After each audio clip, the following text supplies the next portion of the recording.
L'anàlisi d'un mapa i els seus elements. Per fer l'anàlisi activem el mapa i veieu aquesta icona que diu Desglòs del CMap.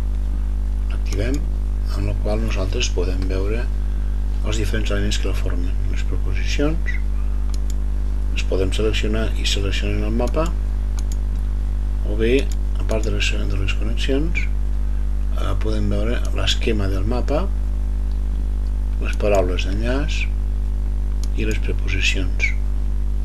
Podem escriure una nova preposició, o bé també podem exportar el mapa a text. Si exportem el mapa a text, en aquest cas concret, el mapa que nosaltres veiem, que nosaltres tenim exportat, ara veurem el text que ens dona.